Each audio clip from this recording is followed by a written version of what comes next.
Well, greetings and salutations, everybody. Welcome back to the channel for this installment of Open Mic, the show where the mic is open, the floor, as they would say, is yours. What do you guys want to talk about? That is what we are here to do today. Just think of Open Mic more like a laid-back version of the John Campea show where, yeah, I have one topic that we'll discuss off the top here, but then really the rest of the show is just to take your live comments and questions. And if you have a live comment, question, or a topic you'd like me to discuss, as long as I deem it appropriate to be discussed on the show, go ahead and fire it on into the super chats. Now that means you have to be watching live in order to send in a question. But if you are watching live and you want to send in a question, send one on in to the super chats. And we'll look forward to having you guys. And hey guys, how you doing? Good to see all of you guys here. Haven't done an open mic on a weekend in a while. So had some time this afternoon. I thought we would do that. Good to have you guys here. Guys, I got to tell you,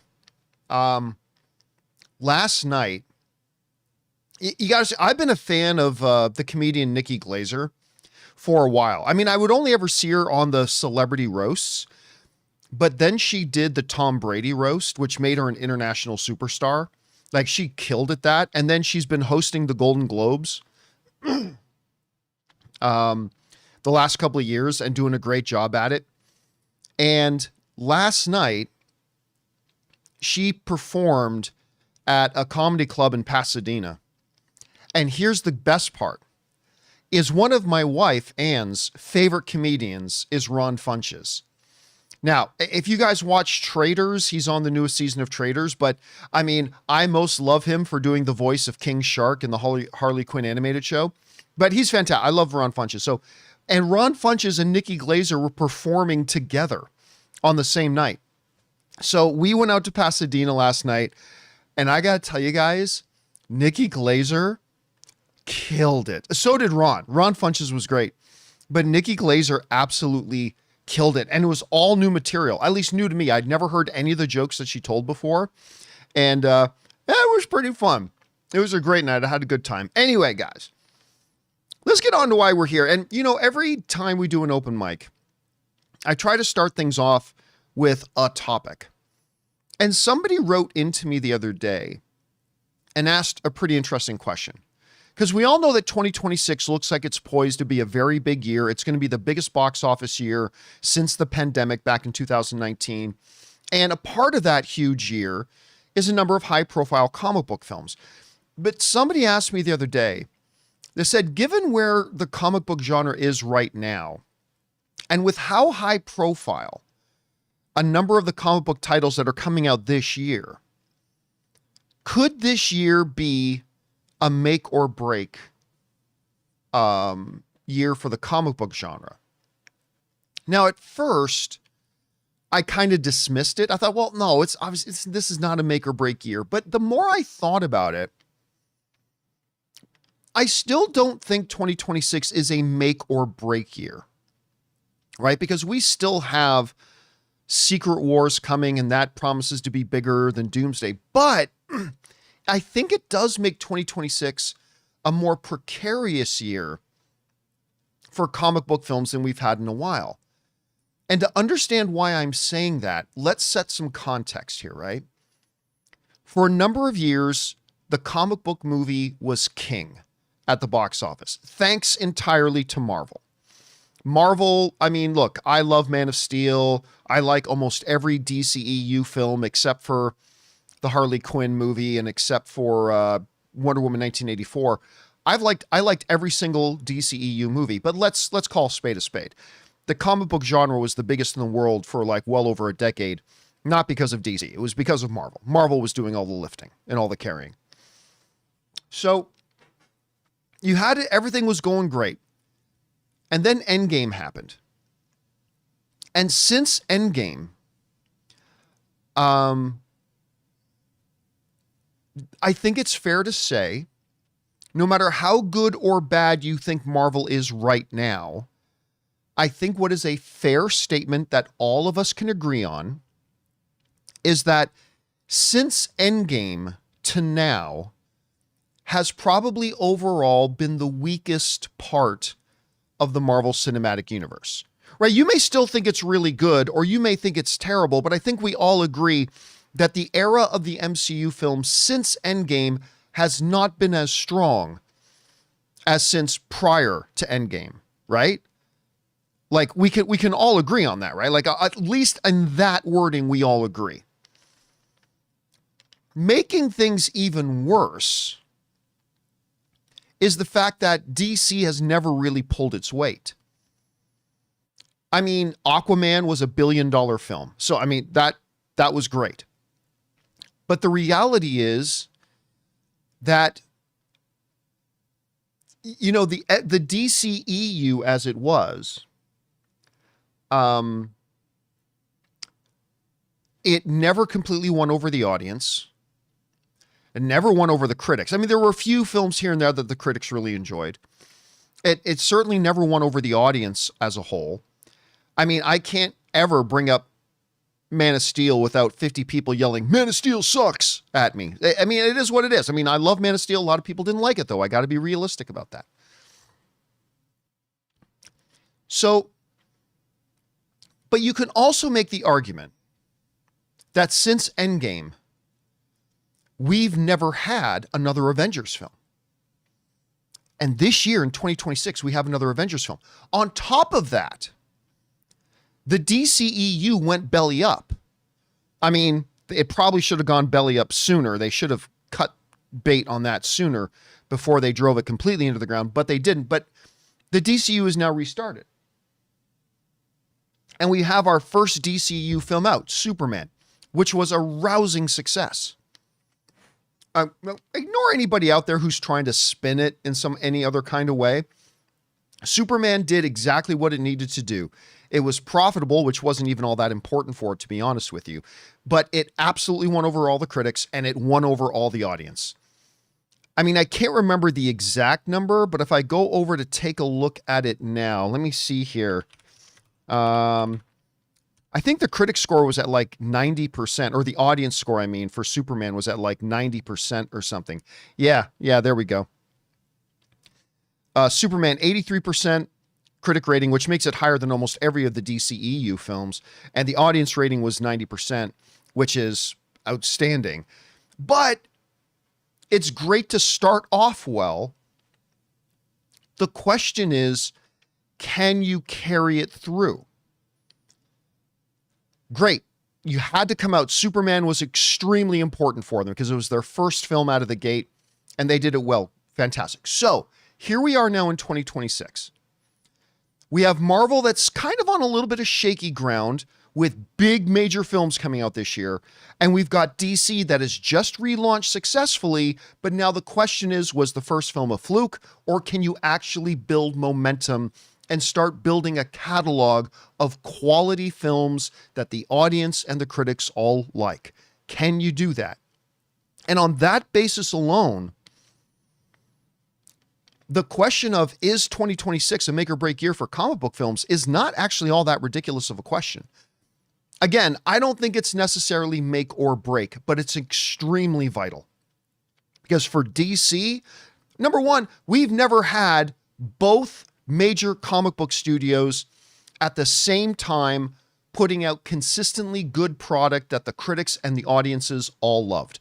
We've never had it. We've never had it where both DC was doing that and Marvel was doing it at the same time. Can we enter into that phase now?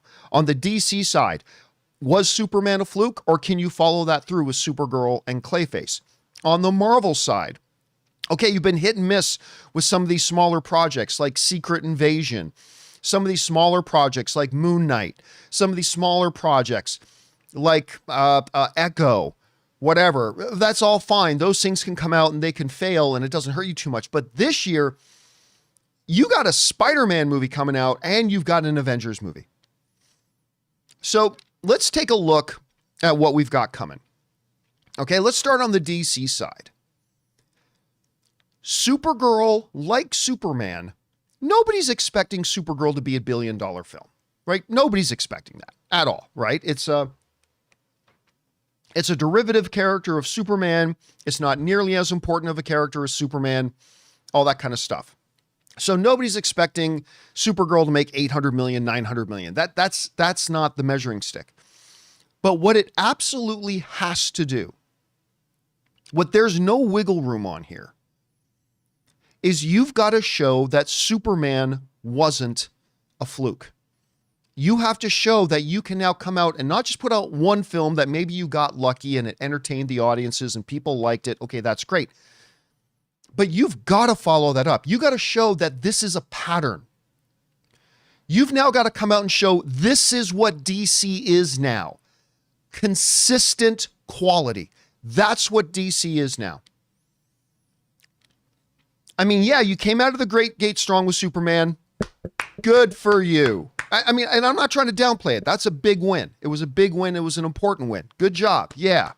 But unless you can now show that this is now the norm, that this is how it's going to be on a consistent basis around DC, that we can make these big tentpole projects that are entertaining and thrilling and have the audiences enjoy them and the critics enjoy them all at the same time and start to build some success. Because if Supergirl drops the ball, it doesn't eliminate all the good things that Superman did, but it hurts it. It hurts it. And I'm no DC hater. You guys know I'm a huge fan of DC. I love James Gunn. I'm cheering for this thing. But let's be honest. Let's be real. You got to show that you weren't just a one-trick pony. You have to show the world that you weren't just Superman, that you can do quality stuff. And then, of course, we got things like Lanterns coming too on the TV side and things like that. But the other big major thing here coming is Clayface. Now, Clayface, I mean, this is a fascinating project. Number one, I'm still really confused about why they would go with a character like Clayface as their third major motion picture. But listen, man, if you want to get excited about something, you got the director of, I think it's, what's the name of the movie? Don't Say a Word. I think that the director of that film. And then you've got like Mike Flanagan writing it. Mike Flanagan wrote this Clayface movie. He's one of the hottest names in the business right now, especially when it comes to horror and stuff like that. So, and right now we haven't even got so much as a still picture. This thing's coming out in Halloween. Just a couple of months after Supergirl. Speak No Evil. Thank you. Barosmahud in the live chat was reminding me, it was Speak No Evil. That's what it was. Thank you. The Speak No Evil director with Mike Flanagan writing it. They're calling it a comic book body horror movie, which I'm stoked to see. And again, no one's expecting a Clayface movie to make $600-700 million. But can you show the audience and prove again that we're going to make high quality, diverse content? This thing's going to be way different than Superman. It's going to be way different than Supergirl. Can you do it? Those are the question marks surrounding it. And again, on the TV side, we got Lanterns coming out too, so that's going to be pretty vital. Well, all right, let's jump over to what about on Marvel? You know, I've said this before, and I will say it again, that it used to be, this is the big thing that shows you the big difference between Marvel in phases 1, 2, and 3, all the way up to Endgame, and where Marvel is now. And some of you have heard me say this before. When it comes to the Marvel films, they were so good and so consistent. I mean, yeah, they had Iron Man 2. And yeah, they had Thor: The Dark World. But I mean, for the most part, the Marvel Cinematic Universe movies were so good, so consistently high quality, that every time we went into a Marvel film, we expected it to be great. Every time we would go into a Marvel film for that big chunk of over a decade number of years, we every time got excited because every time we walked into that theater, we expected it to be great. And it usually delivered. But today, it's not that way anymore. Yes, Marvel still puts out some amazing stuff, but the consistency has not been there. Secret Invasion wouldn't have happened pre-Endgame. Echo wouldn't have happened pre-Endgame. What else has been utterly terrible? Ant-Man and the Wasp: Quantumania wouldn't have happened before Endgame. I mean, they've just been so inconsistent that we have gone from expecting it to be great when we go see an MCU movie to today, we hope that it's good. We've gone from expecting excellence to hoping for good. That's the reality. And sometimes it is, like Thunderbolts, like Guardians of the Galaxy 3, like Shang-Chi. But oftentimes also not so good. Captain America, New World Order, or whatever it was they ended up calling it.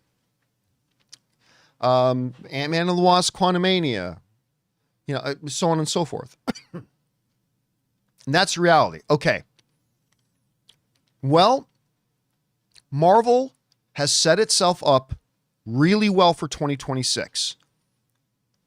One, because they're actually got a little bit of momentum right now. Thunderbolts was fantastic. I mean, it's unfortunate about Captain America, but whatever, it was what it was. Captain America 4 was what it was. But then we got Thunderbolts, and that was great. Then we got Fantastic Four. Not as good as Thunderbolts, but I still thought pretty solid. I thought a solid movie that I could enjoy.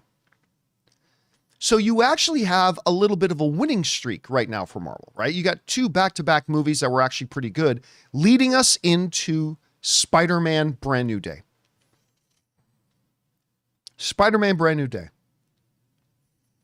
I mean, listen, if you want to break your curse, and I think correct me in the live chat, guys, if I'm wrong about this, but I think the only billion-dollar film that Marvel has had since Spider-Man No Way Home, which was years ago now, correct me if I'm wrong, but I think was Deadpool and Wolverine. Was there another one? Was there another Marvel film that made the $1 billion club in between Spider-Man Brand New Day and Deadpool and Wolverine? I think Deadpool and Wolverine has been the only Marvel film, Isaiah's saying that I'm right about that, is the only Marvel film that's joined the $1 billion club. They have like what, 11, 12? I can't remember. But the only one they've had since Spider-Man Brand New Day or Spider-Man No Way Home is Deadpool and Wolverine.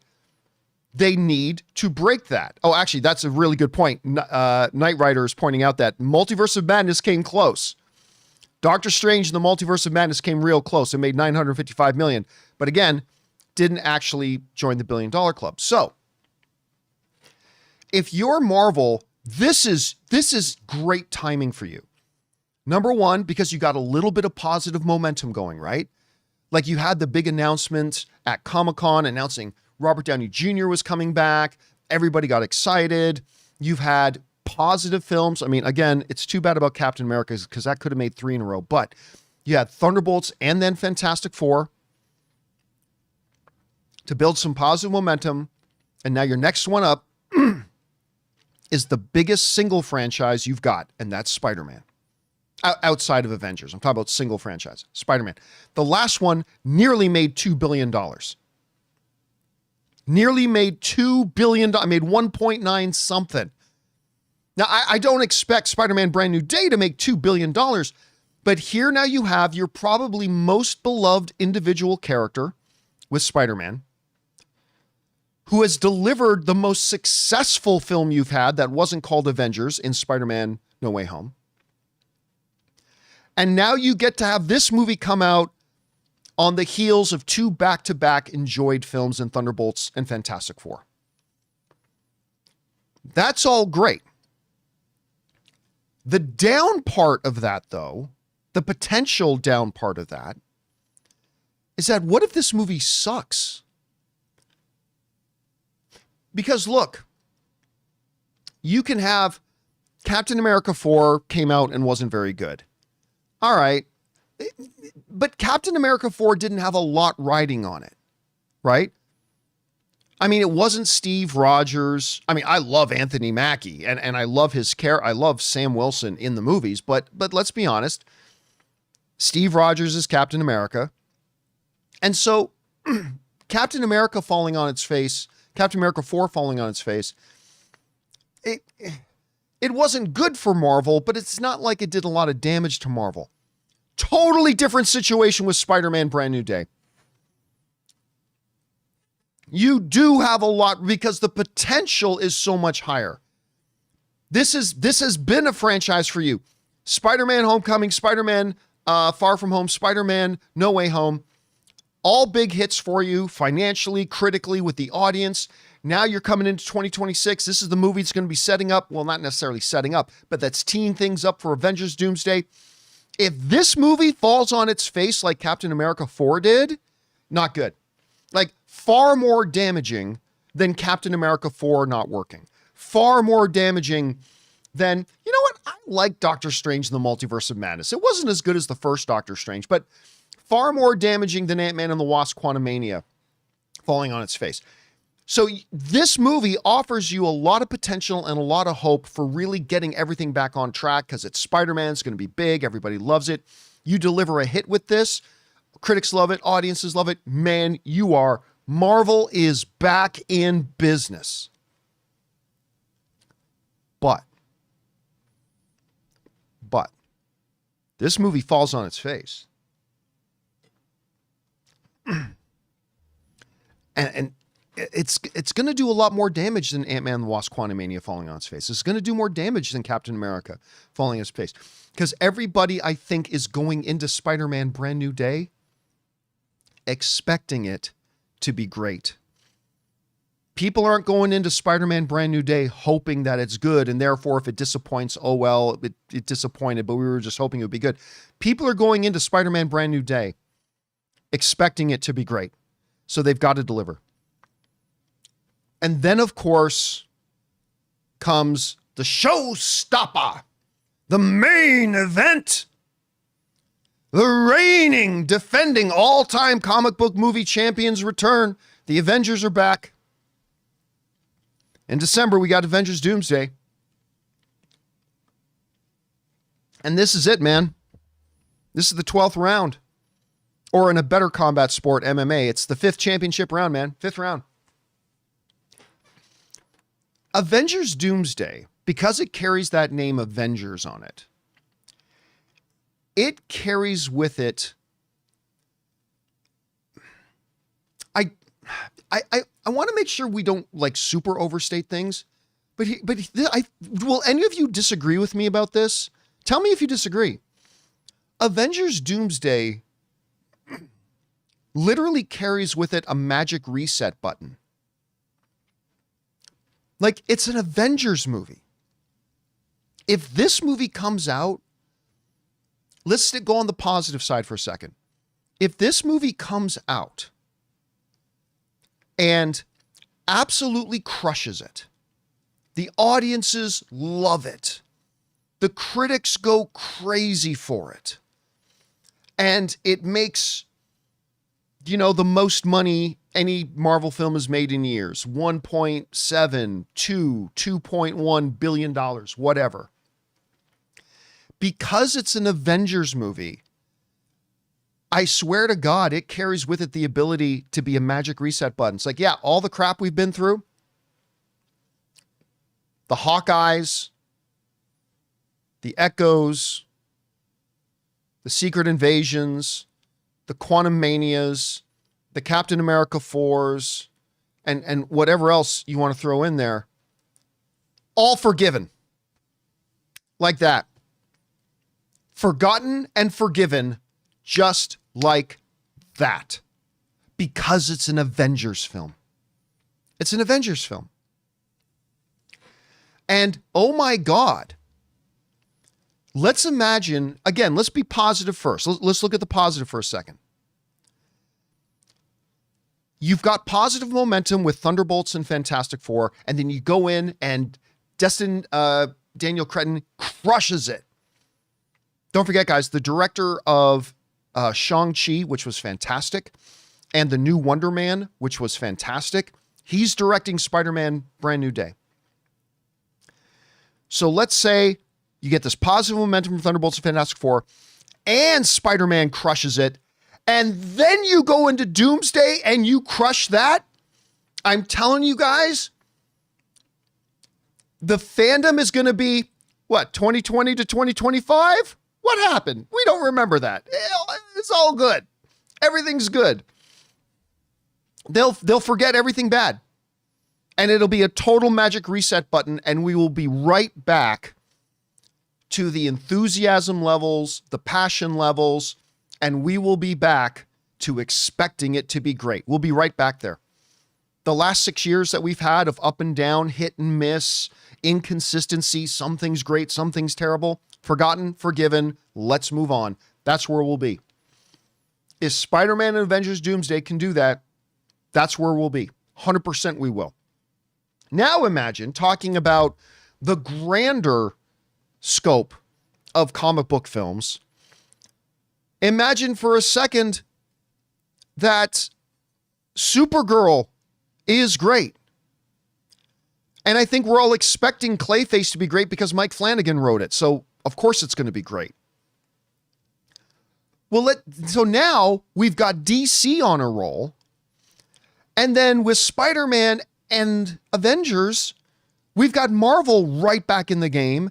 And now all of a sudden we're in a place where not only are we over the inconsistencies of the comic book genre for the past 6 years, we might be in a better place than we've ever been. Think about that for a second.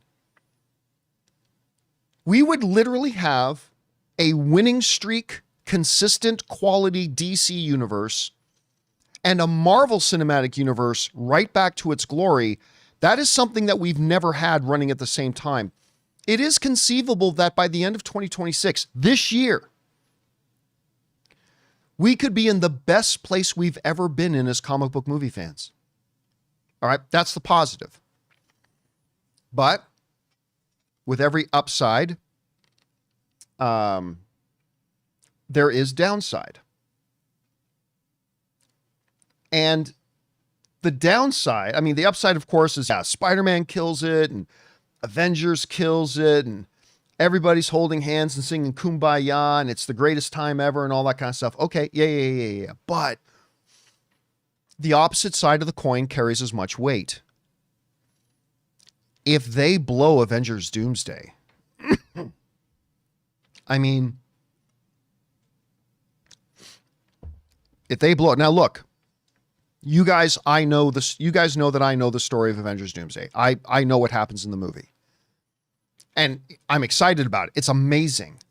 But there is often in filmmaking a disconnect between how good the script is and then bad execution of the movie, and the movie turns out bad. I have seen plenty of bad movies that came out of good scripts. Everybody in this business has. I've seen lots of great scripts get turned into bad movies. And with all that riding on Avengers Doomsday, if they crap the bed on this, and I'm not saying they will, I mean, you know me, I love Joe and Anthony Russo. I think when they work with Kevin Feige, that three-headed dragon of Kevin Feige, Joe, and Anthony Russo, when they work together, the results are always amazing. They're batting 1,000. They've done 4 films together. Let's go down the list. They did Captain America Winter Soldier together. They did Captain America Civil War together. They did Avengers Infinity War together, and they did Avengers Doomsday together. Where's the weak link? Trick question. There is none. They all knocked it out of the park. So I expect Avengers Doomsday to be great. I do. But something always goes wrong. Eventually, somebody misses a free throw. Everybody has a bad day at the office. And if Avengers Doomsday is their bad day at the office, it's going to be tough to recover from. That's all I'm saying. I'm not saying impossible. I'm just saying it's going to be very tough to recover from. Now, the one saving grace that Marvel has going for it is that regardless of how good or terrible Avengers Doomsday is, and again, I'm expecting it to be great, But it could, if it ends up being terrible, the one saving grace Marvel has still in its back pocket is Avengers Secret Wars. That movie's already coming. That movie's coming just 1 year later. Just 1 year later. So even if Doomsday blows, it's a big body shot. It will hurt and it will do damage. But it's not a knockout punch because you still have Secret Wars coming that could right the ship later on. So that's the one big saving grace that Doomsday has, is that Secret Wars is still coming a year later. So, could this be a make or break year for the comic book genre? I don't think it's as extreme as to say it's the make or break one, because we still have Secret Wars coming. But it's an important one, man. This is vital. The entire comic book genre could either end this year being in the best health it's ever been in, with a thriving and successful DC and a thriving and successful Marvel at the same time, or it could be on life support, with DC showing that Superman was just a fluke and Spider-Man and Doomsday crapping the bed. And we could have the entire comic book genre on life support. Again, I'm not going to say make or break because we still have Secret Wars coming, but it could be bad. Anyway, guys, that is my kind of take on the question posed to me. Do I think 2026 could be a make or break year for the comic book genre? What do you guys think about that? Whatever you guys think, jump down to the comment section below and let us know your thoughts. All right, guys. With that down, let's get on over and start taking some questions from you guys, shall we? And I do have to apologize. You guys know I get this cough once in a while and it hangs in for weeks. So I still have it. So during the show, you're going to hear me coughing or clearing my throat. And also I'm going to have Halls, some lozenges that I'll have in my mouth while I'm talking. I know that's a little bit annoying, but hey, I got to do what I got to do to be able to get through the show. All right, let's get over and start taking some of your questions here, shall we? And we're going to start off with Super Nintendo Chalmers, who writes, the search for Spock has its issues. Oh, I'll say. But that scene at the battered Enterprise returning to space dock is pretty powerful. Well, I mean, look, Search for Spock is pretty terrible. There's this weird rule with the odd number Star Trek films and the even number Star Trek films. Like Star Trek 1 was terrible. Star Trek True Wrath of Khan was great. Star Trek 3 Search for Spock was terrible. Star Trek 4 not the Undiscovered Country. What's the fourth one called? Voyage Home? Help me out. What was the name of the fourth one again? Star Trek 4 The Voyage Home? Is that what it was called? Help me out in the live chat. So number 4 was great. Then Star Trek 5, Rachel and I is saying, yeah, it was The Voyage Home. So Star Trek 1, terrible. Star Trek 2, Wrath of Khan, awesome. The next odd number 1, 3, Search for Spock was terrible. Star Trek 4, The Voyage Home was fantastic. Star Trek 5, abysmal. Then Star Trek 6, Undiscovered Country, fantastic. So all the even number ones. Anyway, to your point though, I think it's important, and I think a lot of film fans, and honestly, a lot of my fellow film pundits miss out on this. I think it's important to find the negative things in movies you love and to find the positive things in movies you don't like. Like, for example, I hate the Star Wars prequels. I hate The Phantom Menace, Attack of the Clones, Vengeance. I hate those movies. They're garbage. They're absolute puke. But there are things in them that I love, and I'll always defend those things. You know, I love the pod racing scenes are fantastic. The sound design, the visual effects were monumental and revolutionary. Those lightsaber fights were incredible. Like, yeah, I hated the movies, but there are things in them that I really do like. And I try to make it a point that when we talk about the prequels, to also highlight the things that I did like about them. I think that's important. And for Star Trek 3, yeah, I didn't like that movie, but I think you're right. There are definitely moments in that movie that are powerful. And I think that's good. And I think that's really good that you remind us to do stuff like that. Anyway, thanks for that, Super. Next up, Keaton Haybeck sends in a $20 super chat. Thank you, Keaton. And Keaton writes, since all the hype around Doomsday, I was wondering if you could elaborate on how fan expectations can be unfair to a film. I felt The Last Jedi fell victim to that, although it had fair critiques. Yeah, like, I really like speculating about movies.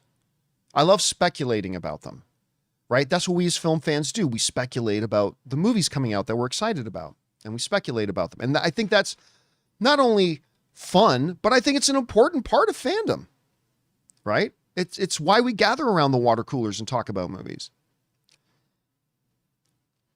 The problem is, and you guys, some of you have heard me say this before, speculating about films is super fun, but you must not let your speculation become expectation. You must not let your speculation become expectation. So, for example, I, kind of expected to see, I don't know, I'm trying to think of a movie I can use as an example. I don't know, let's take the Obi-Wan series, right? I expected when that series was coming out to see Obi-Wan leave the planet, but like just really show off being the most powerful Jedi in the galaxy and wrecking shop and taking out squadrons of stormtroopers and all that kind of stuff. And that's not what we got. But that's okay because I didn't let my speculation become expectation. The problem is with a lot of fans, and I think we've all been guilty of this, me included, is that we get a theory, but then whether or not we like the movie totally now depends on if that movie does what our theory is. And I've talked to so many film fans that like their theory doesn't turn out to be right, and therefore they hate it. It's like, well, actually, wait a minute, man. It was still really good. No, they should have done this. And because they didn't do this, I hate it. And that's right. Now, listen, it's fine to watch a movie and it didn't work for you and you hate it. I mean, that happens with me all the time. But I mean, I have specifically talked to people who have explicitly said because they did not do what I thought they should have done, that automatically makes the movie bad. But it was still exciting and fun, and it was still a good story. Yeah, but it would have been better if they did what I think they should have done. So therefore, I hate it. I hate it when film fans do that, man. We all do it. We've all been guilty of it. And so, yes, sometimes I think our expectations become our enemy. We got to let speculation stay speculation and then go into a movie theater with a totally clean slate. No, don't bring any expectations with you into the movie. Just go in with a clean slate and then like it or not like it based on its own merits, not whether or not it did what you theorized it was going to do. And again, I think that's just something that all of us as film fans, myself included, have been and continue to be guilty of now and then. All right.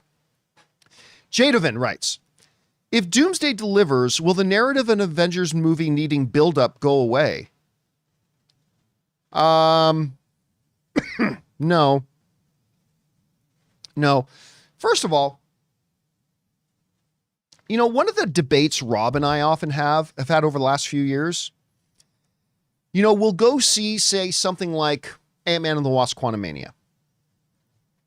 And it's bad. And, and then Rob has said, and many fans have said, one of the real frustrating parts of it is there's no connective tissue. What's the MCU building up towards? What's the MCU doing? How is this connected to everything else?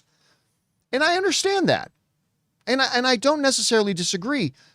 But for me, the bottom line is it was a bad movie because it was a bad movie. If it had all this connective tissue to everything else in the MCU, it's still a bad movie. And if you make the movie good, we wouldn't worry about it. Like Shang-Chi, for example, was a great example of a movie that had very little connective tissue to the rest of the MCU. Shang-Chi didn't do a lot to build the MCU as a whole. But you never heard people talk about that because the movie was good. Because it was entertaining, it had energy, it had kinetic motion, it had great dialogue, it had great, wonderful characters, and it was just a fun, great movie, so we didn't complain about it, right? I would also argue that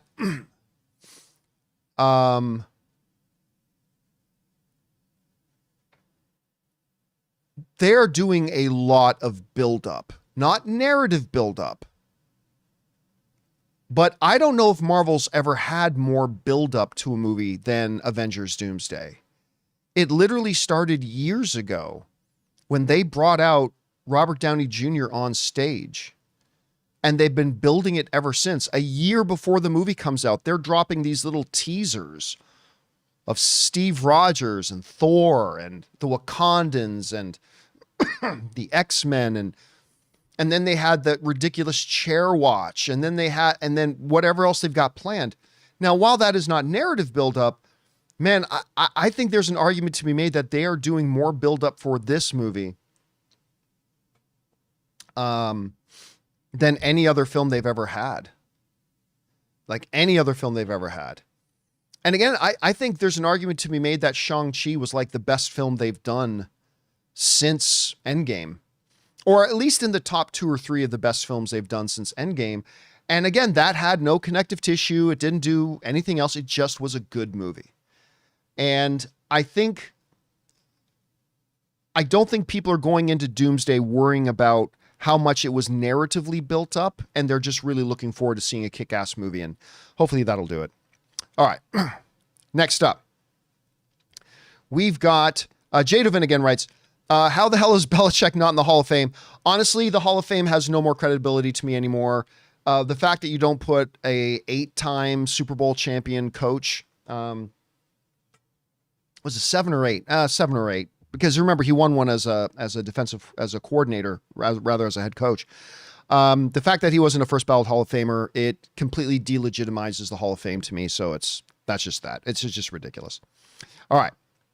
And honestly, when they offer him the Hall of Fame next year, he should decline. He should say, thanks, but no thanks. That's totally what Belichick should do. Anyway, Matt Facer writes, Gangs of New York, my favorite Daniel Day-Lewis performance. Hard to believe it didn't win any Academy Awards. Thoughts, the cast performance, the director. Yeah, listen, I love Gangs of New York. It's great. Martin Scorsese, obviously Daniel Day-Lewis, Leonardo DiCaprio, Something About Mary, Cameron Diaz. Cameron Diaz, listen, I'm a Cameron Diaz fan. I have been ever since she was in The Mask with Jim Carrey. I'm a big Cameron Diaz fan. Cameron Diaz was absolutely miscast. Yeah, Cameron Diaz was absolutely miscast in Gangs of New York, unfortunately. I think it kind of hurt the film a little bit. But whatever. That being said, I think the reason you don't hear a lot of people talking about Daniel Day-Lewis's performance in Gangs of New York is because it wasn't as nuanced or layered as a number of his other characters that he's played. It was kind of like, when you look at his character in There Will Be Blood, he had like 6 or 7 gears. In Gangs of New York, his character really only had 2 gears. Like that's all the script gave him, was 2 gears. And he killed it. He absolutely did. But I think that's why you don't hear a lot of people talk about it as much as some of his other performances, even though I think Gangs of New York is fantastic. I really do like the film a lot. All right. Next up. Flumino writes in, which will be the final major comic book movie to be reviewed on the John Campea Show? Doomsday, December 2026. Man of Tomorrow, July of 2027. Secret Wars, December of 2027. Give us a hint. Also, thank you for entertaining us all these years. Fans since the Colliders days. Yeah, so as many of you guys know,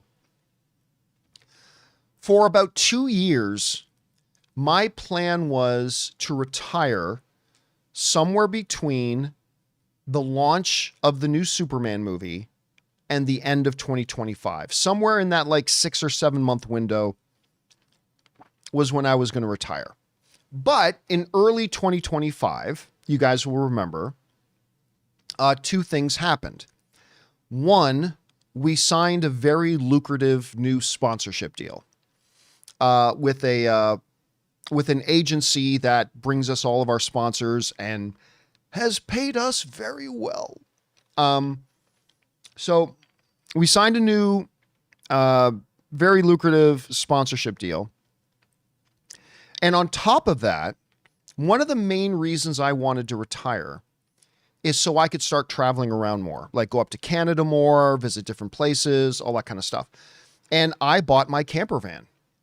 I mean, what I bought, calling it a camper van is doing it as a service. It's a hotel on wheels, but it's the size of a van, a big van, but a van. And I've been able to travel around the country and still do the show from the road in my van. So the combination of me getting the new sponsorship deal and the ability to then hit the road whenever I want and do the show remotely when I need to, made me announce in January, I think, of 2025, that my retirement was going to be postponed. Now, it's not going to be postponed long. Like, I don't see me still doing this by the end of 2028. My plan is to still retire young, to still retire early, so I can just do a lot of other things.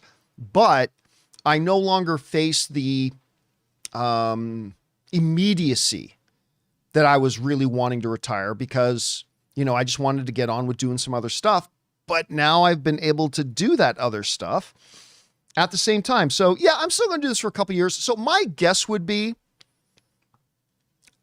that out of the ones you've listed, the most likely one is Secret Wars, December of 2027. Now, I'm not saying I'm retiring in December of 2027, but I'm saying out of the three, that's probably the most likely at this point. All right. Thanks a lot for writing that in, man.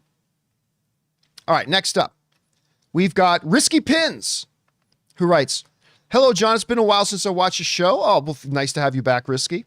I heard that Disney is thinking about showing their movie premieres inside Fortnite. What are your thoughts? Here's the thing. I don't have a lot of information about it. To the best of my knowledge, they're not going to like premiere the movie inside Fortnite. I think they're going to be doing like some special behind the scenes stuff, some red carpet stuff, all those sorts of things. Maybe even doing special screenings here and there through it. But I don't think they're doing that. Again, don't take that as gospel truth. I'm not really sure about it because I haven't kept up with that. Because that's stuff that came out a while ago. That's like, that information, that first report came out months and months and months and months ago initially. So I'm not sure. I'm honestly not sure that that's actually going to happen. But again, don't take that as anything because I don't really know. I haven't stayed on top of that, to be honest with you. All right. Good question though, Risky. Next up, Rachel Knight Online writes, which comes out first? All of the Files, GTA 6, Half-Life 3, or Kingdom Hearts 4? Well, it ain't going to be all the Files. Look, all I'm saying is there's a certain guy mentioned in the Epstein files more than Harry Potter is mentioned in the Harry Potter books. All I'm saying is that there is a guy who for years swore he was never on Epstein's plane. Swore up and down, never been on Epstein's plane. Well, the Epstein files have shown at least 6 flight logs where he was. All I'm saying is that there's somebody out there saying, I don't even know Epstein all that much. Meanwhile, in the Epstein files, there's emails and correspondence and letters where Epstein's saying that, yeah, me and Donald Trump are like best friends for 10 years. You ever think they're going to actually let all those out? I don't know that they're ever going to let all those out.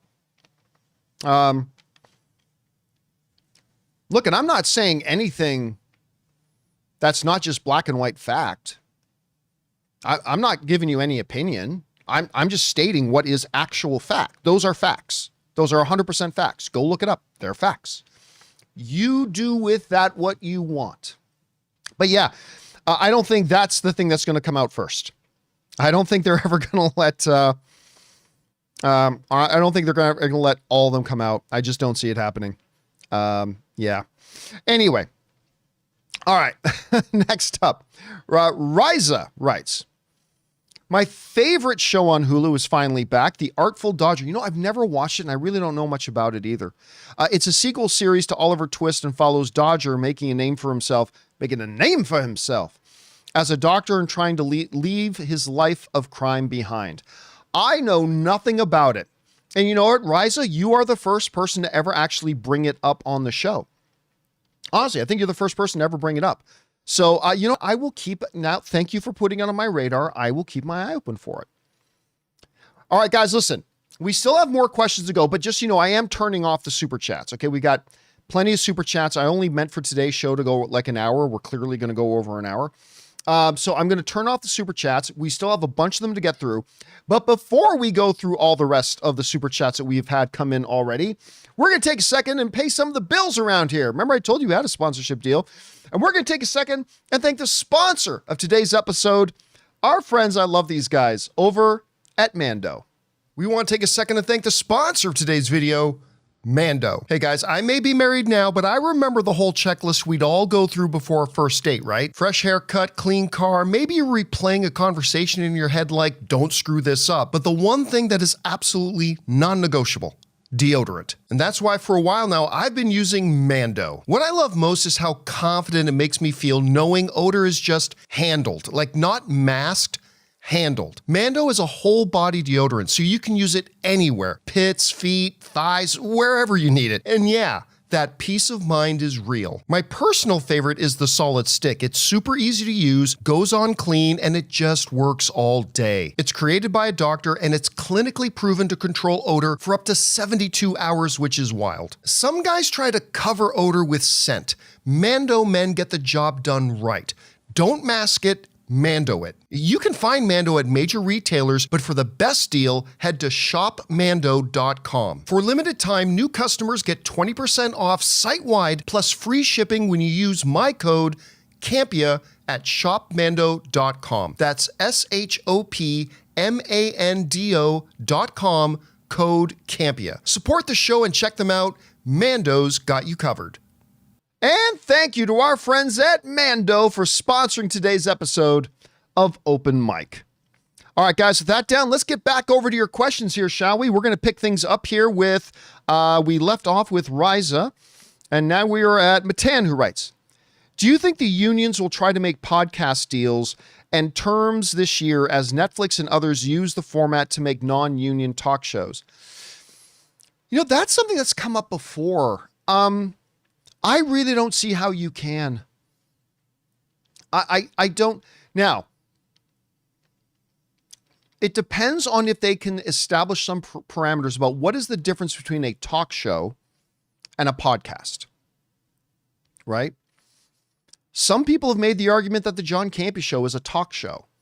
I honestly don't know where you draw the line between something that is a talk show and what is a podcast. It's difficult to define.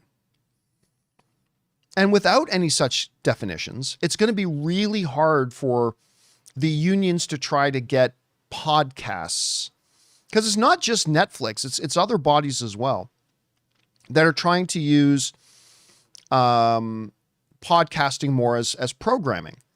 But can you actually bring that under a union agreement? Will they even try? Listen, I think they've got bigger issues. I think they might put it on the docket, but only put it on as a sacrificial lamb to be cut. So I don't really think it's going to become a major thing. But let's see what happens as the whole industry evolves, and we'll see if that changes. All right, Rachel Knight Online writes, off from work early, nice, and see my cousin getting ready for a date tonight. He's 5 years old. Happy Valentine's Day, everyone. Yeah, by the way, I totally forgot it was Valentine's Day. That's how important Valentine's Day is to Ann and I. We don't even think about it. Anyway. I'm not going to say who, but Ann and I have a friend who's got a date tonight. And she's very excited. Very excited. More Anne's friend that's become a mutual friend. And I kind of set her up with somebody I know. And they're having their first date tonight on Valentine's Day. And she is so nervous. She hasn't been out on a first date in a while. And she's super nervous, and it's incredibly cute. Also kind of funny. She's like, come on, we're not in high school anymore. So yeah, we're going to be very interested to see how that date turns out. So yes, happy Valentine's Day to everybody. All right.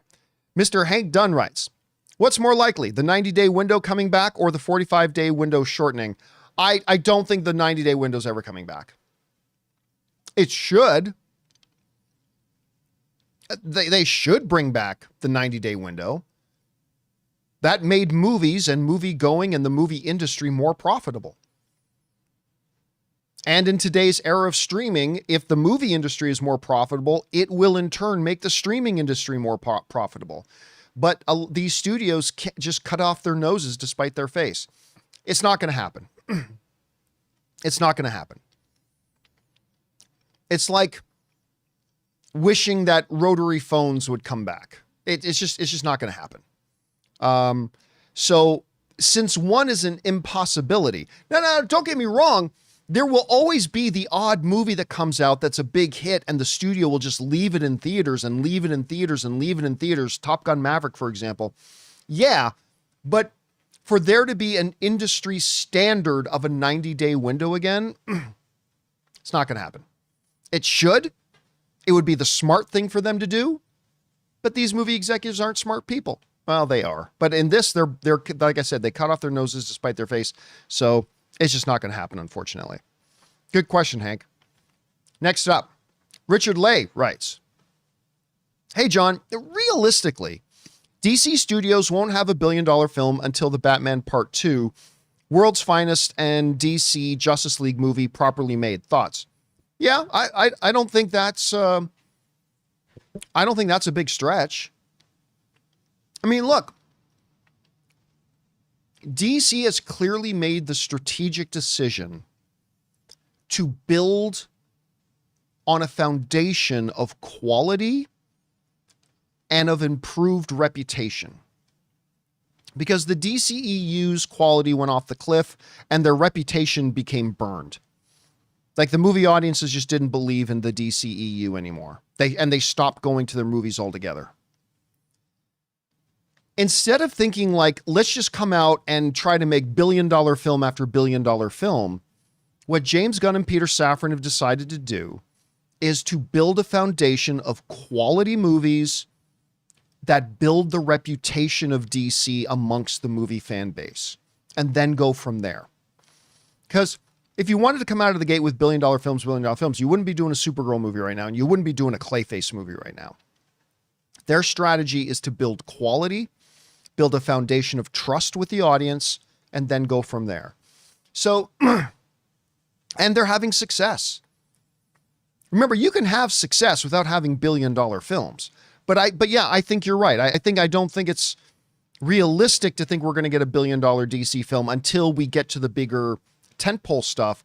But hopefully for DC, by the time they get to their bigger tentpole stuff, they have done the work of establishing that foundation of trust with the audience and a reputation of quality, and that will help those bigger films. So we'll see. So yeah, I think you're right about that. All right. Next up, Zach Pasta Sauce Walters writes, hey, John, have to ask because I'm super curious. Are you more of a pancake or waffle guy? Listen, in general, I have two different answers to that. In general, I'm a pancake guy. I love pancakes, and I can eat like a stack of 6 of them. Like I really do enjoy pancakes. But pancakes are pancakes almost anywhere. When you get the right waffle, and I'm talking specifically right now about, let me see if I can bring one up here. A thing of this. Oh, yes. Oh, yes. If you can though, get a place like this. I'm going to make it a little bit bigger here. This is in Hollywood. You might have heard the name of this restaurant in some movies and TV shows because it gets mentioned all the time. And this place, by the way, is literally a 5-minute walk around the block from Dennis Zen's house. So I would often go to Dennis's and then we would go to Roscoe's Chicken and Waffles. Their waffles, guys, look them up. While I am generally speaking a pancake guy, the waffles at Roscoe's Chicken and Waffles are like crack. Absolute arm itching, eye twitching crack. It's so good. It's so good that almost whenever we're in Hollywood, we try to make a plan to get over to Roscoe's Chicken and Waffles. And I just saw somebody in the live chat say, I thought that place was fake. Like, I thought it was just like somebody in the, I missed it, but somebody said, I thought that place was just like made up. I thought that was a fake place. No. It's real. And actually sometimes too, this has happened. I don't feel good about this. Actually, I feel bad about this, but we're friends here. So I'm going to admit this. There have even been some times, this has happened a couple of times, I admit it, where maybe I haven't seen Dennis in a while. And you know, maybe I haven't, there'd be a stretch where maybe I haven't talked to him in a while or haven't seen him in a while. And then I'll call him out of nowhere. He's like, oh, hey, John, what's up? I'm like, hey, can I come park in your apartment parking spot so I can walk over to Roscoe's Chicken and Waffles? Like, totally using my friend just for a parking spot so I could go to Roscoe's Chicken and Waffles. Guys, and by the way, there is one by Disneyland in Anaheim. They do have a location out there. This one in Hollywood is better, but they do have one out there. And if you ever get a chance, go check it out. It's, like I said, it's absolutely fantastic. So anyway, there's that. I don't know why I went on that whole spiel. All right. Next up, we've got Rachel Knight Online writes, if the rumors are true that Peter turns into Man Spider in Brand New Day, how much do you think he'll be on screen? Werewolves get a pass, but were-spiders might not go over well for the general audience thought. I don't see any reason why. You know, we talked about this on the show the other day, that what I've heard, and by the way, this isn't the same stuff as like Doomsday, where I actually read the script. It's just, these are things I've heard. They could be right. They could be wrong. Take it as rumor. But we talked on the show the other day about how I heard that one of the plot points, one of the significant plot points in Spider-Man Brand New Day is that Peter is mutating. And he's literally now turning into a Spider-Man. Think of Jeff Goldblum in The Fly, right? And one of the reasons he goes to Dr. Banner is to learn about mutation, and they try to figure out a way how to stop it. And by the way, Sadie Sink is indeed playing Jean Grey, hence more stuff about mutation and all that kind of stuff. So anyway, if they do it well, I don't see why the audience wouldn't be down for a little horror aspect to it, a little body horror aspect to it. I think it could go over well. I don't like again, it's all about whether or not it's done well. If they do it well, I don't think it's going to be a problem for the audience at all, but we will have to wait and see. And by the way, the rumor may not be true. May not be true at all. But if it is, I don't really see it as a problem. All right. Next up, thanks for that, Rachel. Vicus writes, you think we're now in the silver age of comic book movies? You know, I think we've got to get to the end of 2026. We're in 2026 now, so it's not like I'm saying let's wait around for 5 years. We spent the opening part of the show talking a lot about, you know, the significance of this year. And I really think we need to get to the end of this year before we start trying to place this, this era in any sort of historical significance and how we define it and how we will look back on it. So let's get to the end of 2026 and see what happens with Supergirl, with Clayface, with Spider-Man Brand New Day, with Avengers Endgame, or Avengers Doomsday, not to mention, a Daredevil season 2 and a Lanterns show. So let's get to the end of this year and then we'll try putting it into some perspective. All right. Good question though, Vickers. All right. Joe writes, sends in a $50 super chat. Thank you, Joe, for supporting us on that level, man. That's incredibly generous of you, man. Thank you. And Joe writes, I watched If I Had Legs, I'd Kick You, which, by the way, Rose Byrne getting a lot of award season love for that. She's a great actress. And did not like it at all. I also did not think Rose Byrne did not deserve her Oscar nomination. Last night I saw Crime 101 and absolutely loved it. I'm seeing good luck, have fun, don't die tonight. I'm going to agree and disagree with you about If I Had Legs, I'd Kick You. I agree that the film did not live up to the hype I heard for it. Now, don't get me wrong. Nobody was telling me that If I Had Legs, I'd Kick You was a contender for best film of the year, but I heard a lot of really, really good things about it. I agree with you. I was not completely enamored with the film. That said, I absolutely 100% disagree with you about Rose Byrne's performance in it. I thought her performance was fantastic. Absolutely fantastic. And listen, yeah, the movie didn't end up being all that great, but I thought her performance was fantastic. Now, I still haven't seen Crime 101. Ann and I had tickets to go see it the other night, but as I've mentioned, I've been having a bit of a cough and stuff like that, and I just kind of decided, you know what? Let's just stay home. Let me just have some tea. Let's just kick back, relax, and let me just stay in the house for tonight in my attempt to try to get over this. Now, clearly, I'm still not over it, but I still haven't seen it. I really want to get out and watch it. I know Rob went to go see it. Rob really liked it. He didn't think it was going to be like a best film of the year contender, but he thought it was really good. So I'm looking forward to seeing it myself, too. So, but I will get around to seeing it. Anyway, Joe, again, thank you so much, man. For supporting us on that level. That's incredibly generous of you. And thank you for the question, dude. Appreciate that very much. All right. Now, Joe sends another one. I meant that I think she didn't deserve her nomination. Oh, no. You made that clear. I mean, I'm perfectly good with it because I thought the nomination was I thought her performance was fantastic. Really did. All right. Thanks for that, Joe. And thanks for clarifying, even though I totally understood what you meant.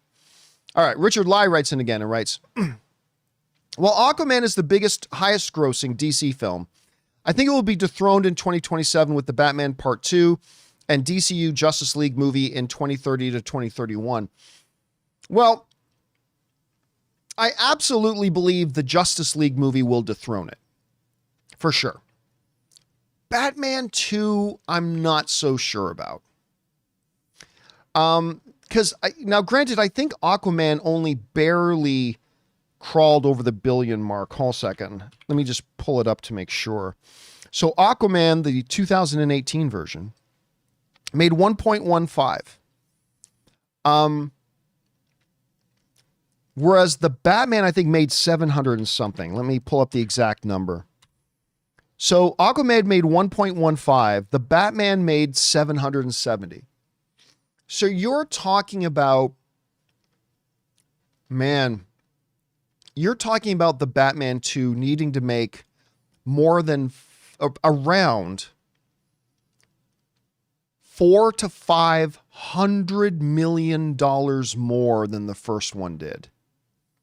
I don't think that's happening. I think it'll make more than the first one did. I think we can see it make 800 million, 900 million, but to get to 1.15, yeah, again, you're talking about having to add like another 400. You're talking about needing to make as much as the first one that was already a hit and adding another 400 million on top of that. And this isn't like, you can say to me, well, John, Deadpool did it.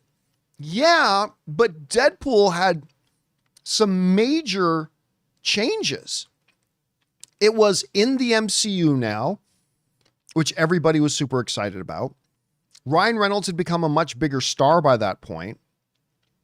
And you were bringing in something that people had been waiting for years with the online fake feud between Hugh Jackman and Ryan Reynolds. And you were actually having Hugh Jackman as Wolverine in a Deadpool movie.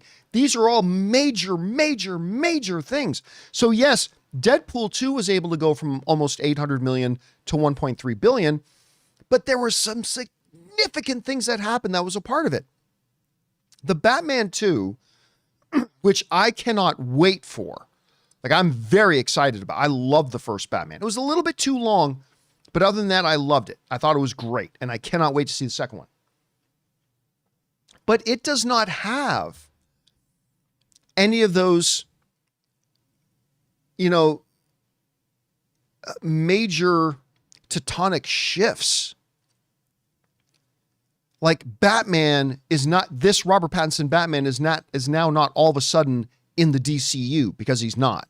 And don't listen to any of the sites that are telling you they're going to do that. They're not. 100% they're not. Just ignore those people.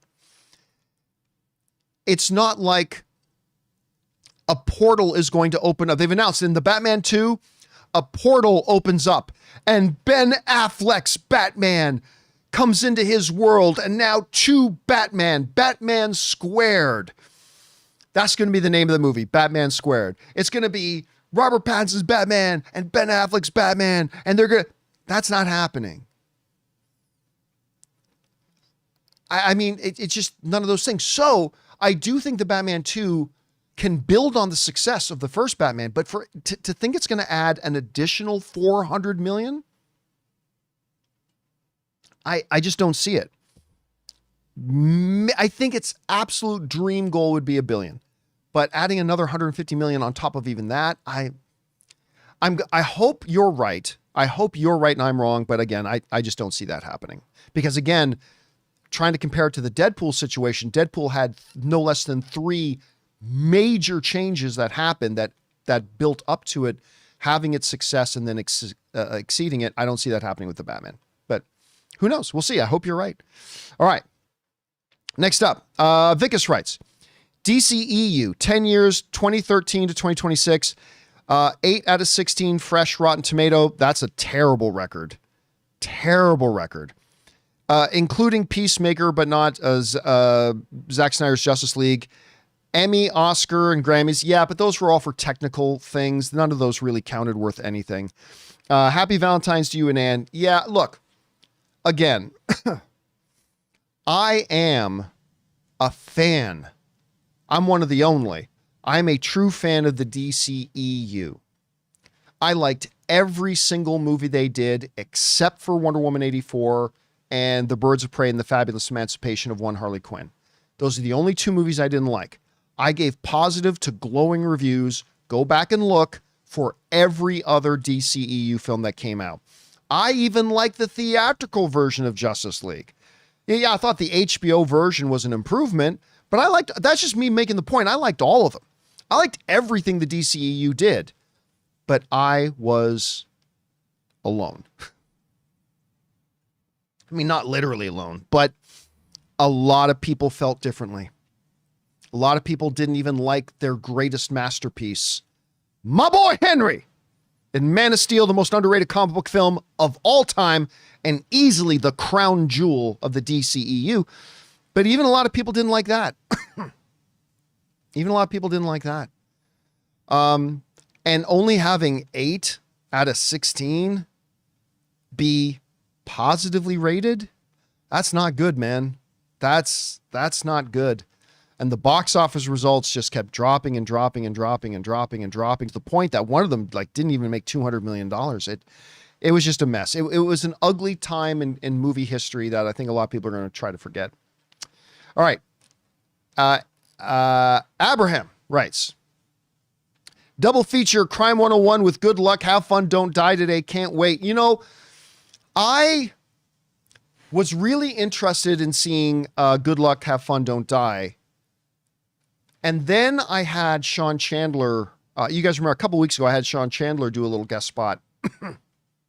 And he just raved about it. Because he saw it at a film festival in Austin where he lives.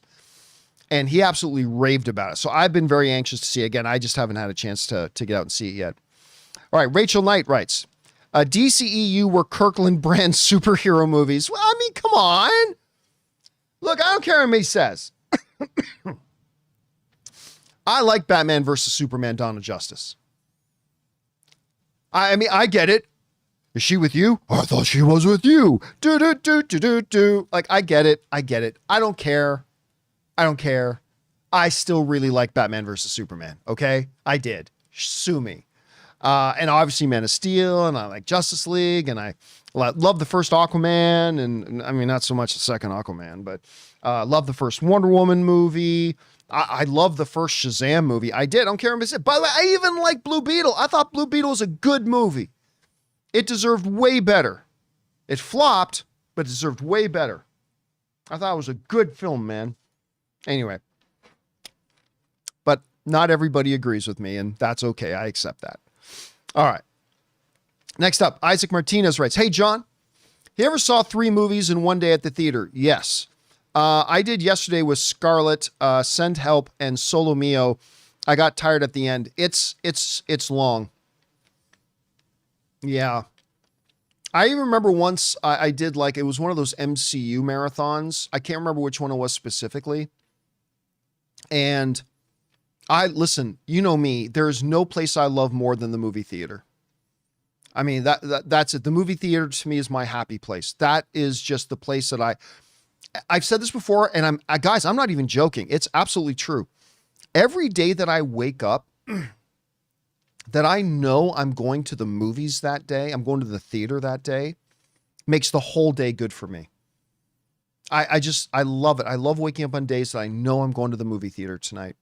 It's my favorite thing. But even for somebody like me, 3 movies is a lot. Like your brain trying to focus and hold that kind of attention to everything that's going on. It's a real thing, man. And it's tough. It is tough. I don't know that I would recommend it. All right. Anthony C writes, now you can get the Marshall. I have no idea what that means. Paulo writes, DC should have always been keeping up with Marvel. The characters and stories they have created over the years were always peak. Warner Brothers fumbled due to suits.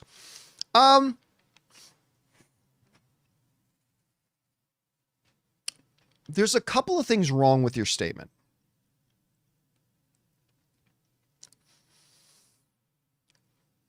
Source material is source material.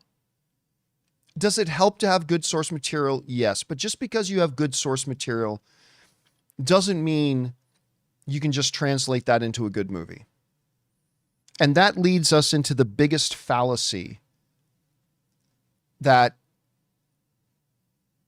honestly makes us as film fans look pretty stupid. And we've all done it. I've been guilty of it. You're guilty of it. We're all guilty of it. Which is, everybody just seems to think making movies good is easy. Just make movies good. Oh, it's so easy. Oh, if you didn't make that movie good, what went wrong? Making a good movie is it's Herculean and it's almost impossible. It's really hard. If everybody could make Facebook, you would have made Facebook. If everybody could just make these, then everybody would do it. It's incredibly difficult and incredibly hard. The third thing wrong with your statement is says WB fumbled due to the suits. Then why didn't Marvel fail? Because I'll tell you right now, no studio in making its movies has more studio interference than Marvel does. Marvel interferes with their filmmakers more than any other studio. Because before you forget, Kevin Feige is a suit. He is the president of the company. And he directly interjects himself into just about every single movie they do. He sets the ground rules for the directors about what they are allowed to do and what they're not allowed to do. Then he lets them go and be creative, but never think for a second that the executive offices aren't directly sticking their hands in the pie with Marvel. They interfered, the execs, the suits at Marvel interfere with their movies far more than Warner, even under the old AT&T ownership of Warner Brothers. The old Warner Brothers that had different owners. This is before David Zaslav. I mean, did they make mistakes too? Yes.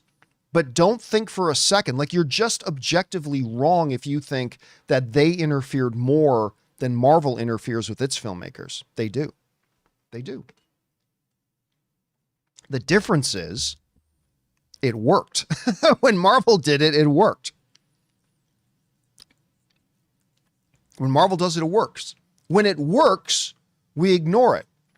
One other good example of this, Peter Jackson talks about this at length. You know that the studio did a lot of interfering and note passing for The Lord of the Rings too. But Peter Jackson said that was to the benefit of the film. He says they ended up with better films because of the notes he would get from the studio. They interfered a lot. Now, they also gave him a lot of freedom at the same time, but they also stuck their nose in, and Peter Jackson called it collaboration. See, you can have the exact same interference, and if the movie turns out good, they call it collaboration. But if the movie turns out bad, even though it was no more interference than the other one, then they call it interference. When the movie's good, it was collaboration. When the movie turns out bad, exact same thing happened, but we call it studio interference. Look, guys, the reality is less than 1% of directors, filmmakers, whatever, can make a movie without studio collaboration / interference. Because it's not their money. It's the studio's money. It's their investment. Guess what? If a guy tries to make a Batman movie, if a director makes a Batman movie and the movie bombs, they don't take away his $20 million. He doesn't lose money. They don't take away the money they gave him. The studio loses money. They're the one who lose $100 million or $70 million or $150 million. They're the ones who lose the money. And here's the analogy I often give. And some people try to argue against this, but you're wrong. You own a house. All right? It's your house. And you want to do some renovations. You have a vision for what you'd like the bedroom to look like, maybe a new kitchen, all that kind of stuff. So you're going to pay for it. It's coming out of your pocket and it's your house. So you bring in a contractor. In this case, think of this as you and the house are the studio. Sorry, you're the studio, your house is the movie, and the contractor is the director. Now, of course, the contractor knows more about this stuff than you do, obviously, right? And the director or the contractor can come in and have all these ideas about, oh, I think you should do this with an island in your kitchen, and you should have this kind of a vent hood over your stove, and you should have this kind of a fridge. And that's good. A contractor should come up with ideas. But at the end of the day, it's your house that you are paying for.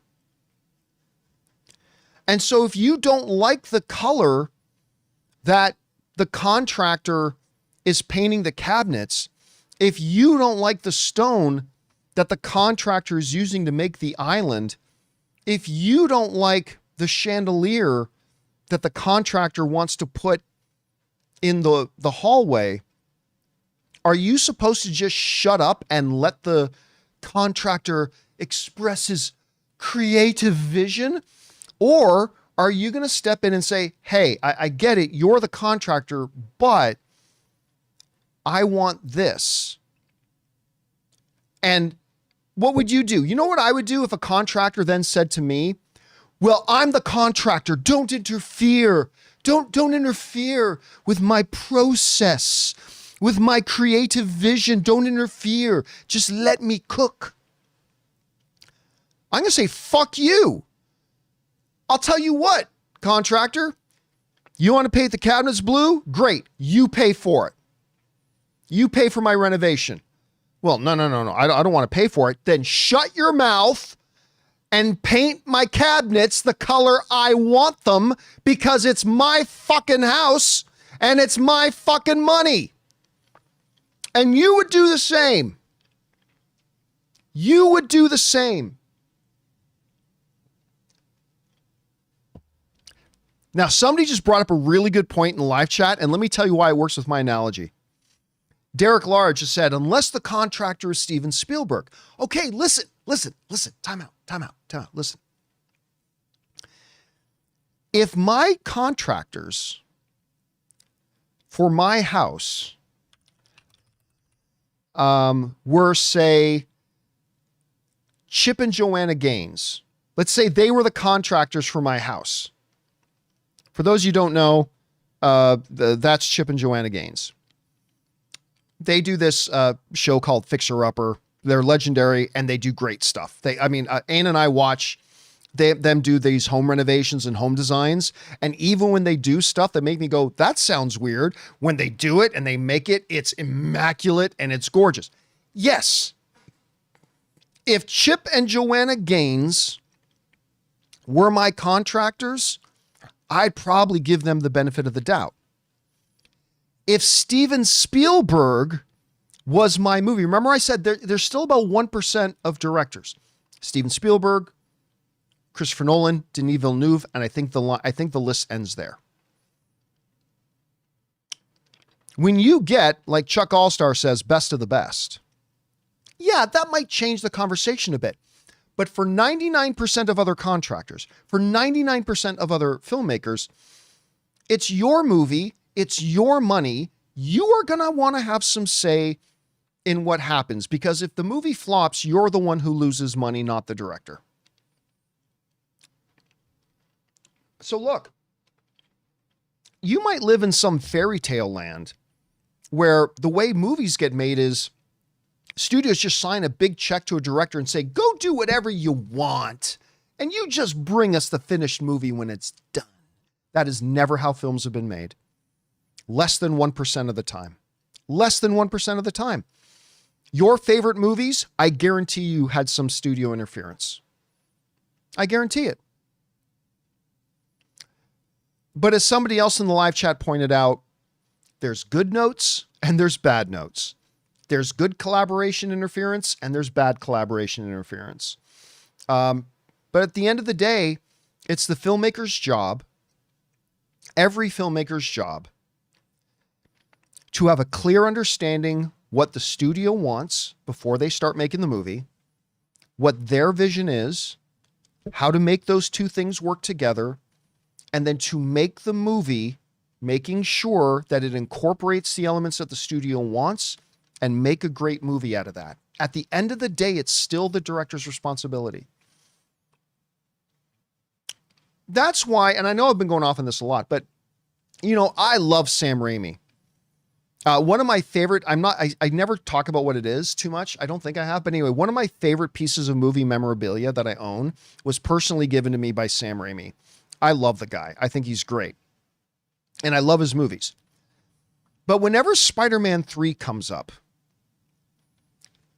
everybody wants to blame the studio instead of having the responsibility be with Sam. Well, the studio made him put Venom in the movie. They did. So make a good movie with Venom in it.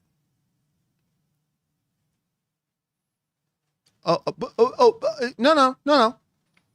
You're right. They made him put Venom in the movie. Yes, they did. Not ideal. Okay. So now go make a great movie with Venom in it. Joss Whedon. I remember I was at the Directors Guild of America when Josh was doing a Q&A about the original Avengers film. Joss Whedon faced a similar situation. When Joss Whedon was making the first Avengers movie, which of course changed comic book movies forever, he did not have Black Widow in the movie. Black Widow was not in the movie.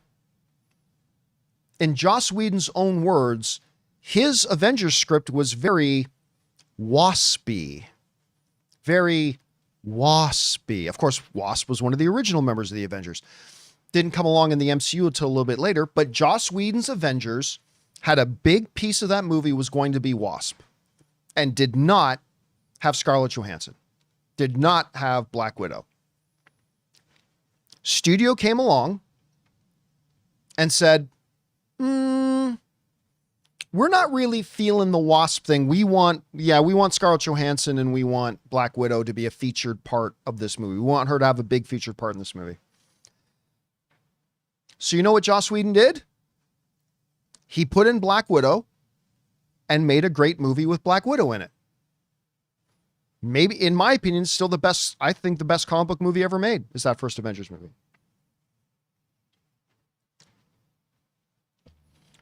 Every studio has notes for every director. It's been the way it always is. The question is, can the director then take those notes and incorporate in such a way to make a better film, or can they not? And it comes down to that. Anyway, sorry. I wasted a lot of time on that.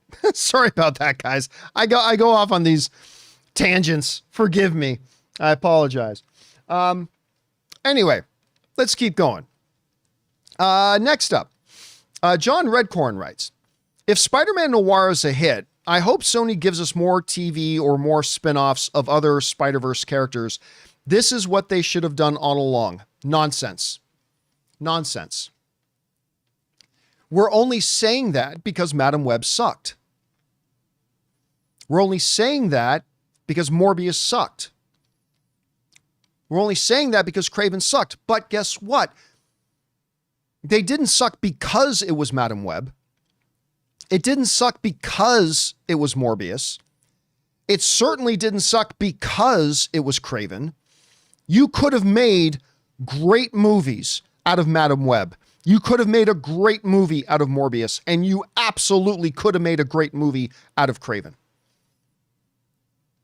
The issue isn't that they picked the wrong characters, it's that they picked the wrong filmmakers and they made garbage product.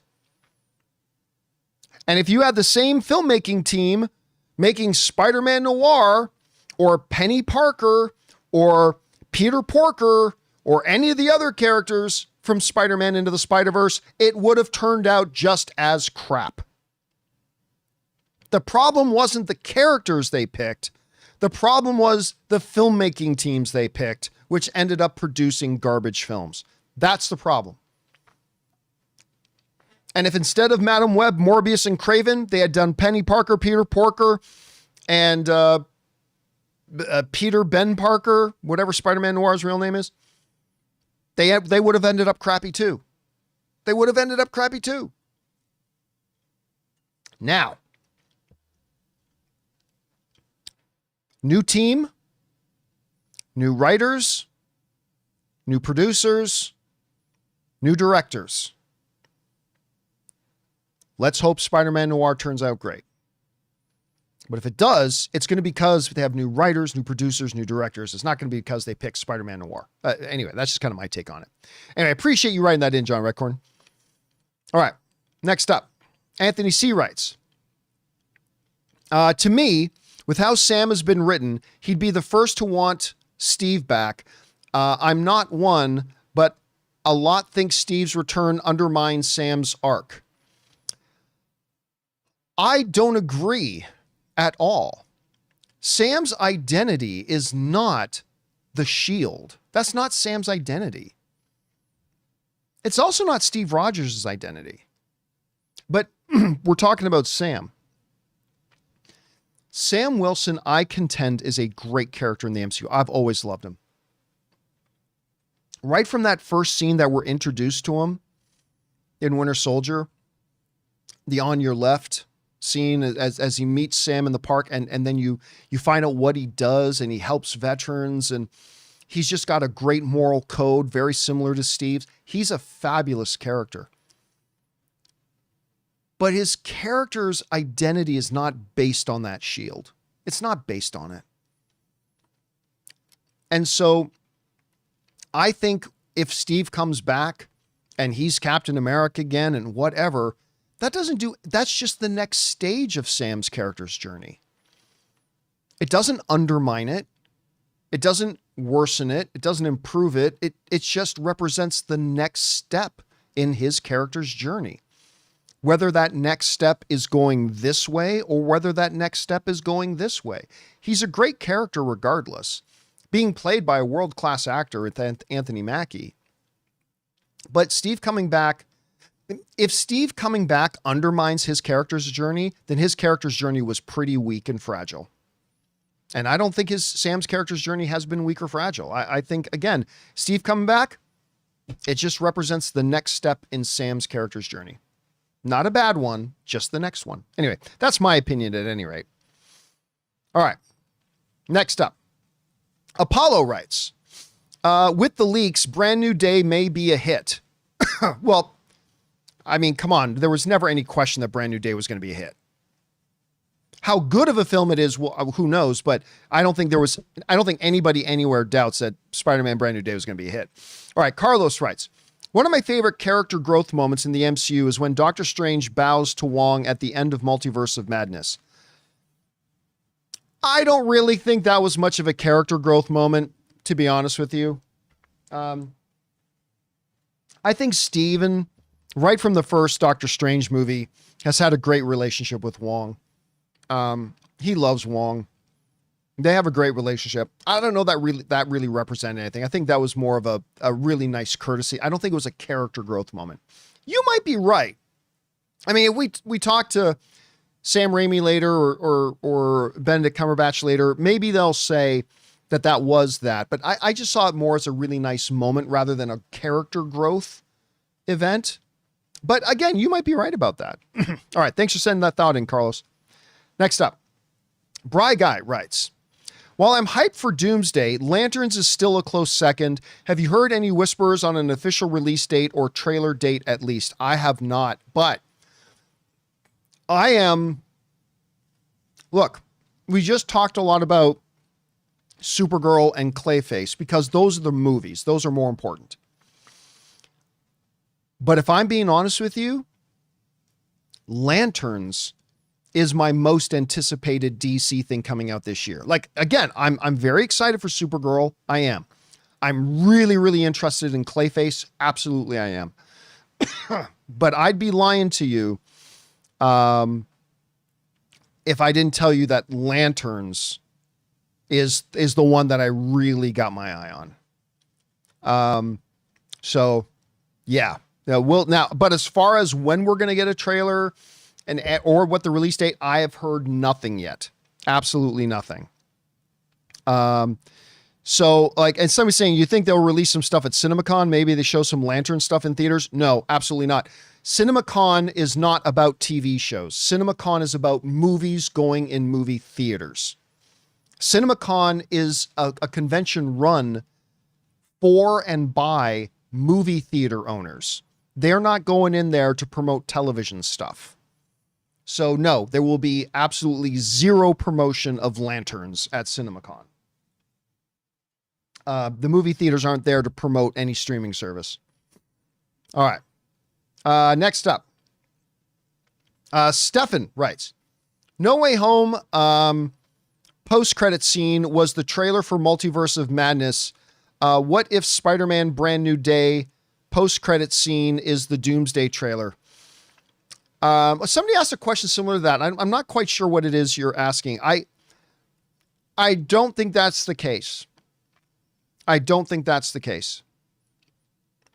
I'm not going to say I'm positive it's not the case, but I'm almost positive that's not the case. All right.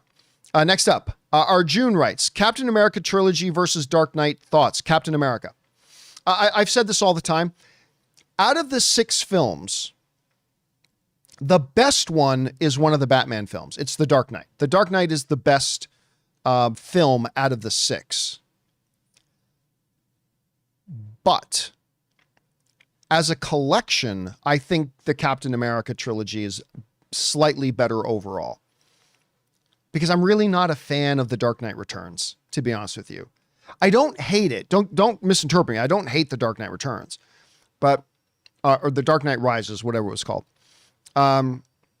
Whereas all 3 of the Captain America movies were consistently great. I think Captain America, the First Avenger, while I think Man of Steel is the most underrated comic book film of all time, I think Captain America, the First Avenger is the third most underrated comic book film ever made. I think it's a genius film. I think it's absolutely fantastic. And then, of course, you had Winter Soldier, which some people think is the best comic book movie ever made. And then you have Civil War, which some people think is the best comic book movie ever made. The Captain America films are just more consistent. So The Dark Knight is the best film out of the collection of 6. But overall, I would say I'll take the Captain America trilogy. All right. Carlos writes, I like the idea of a Doom trilogy by splitting Secret Wars. Yeah, but that's a theory. Like,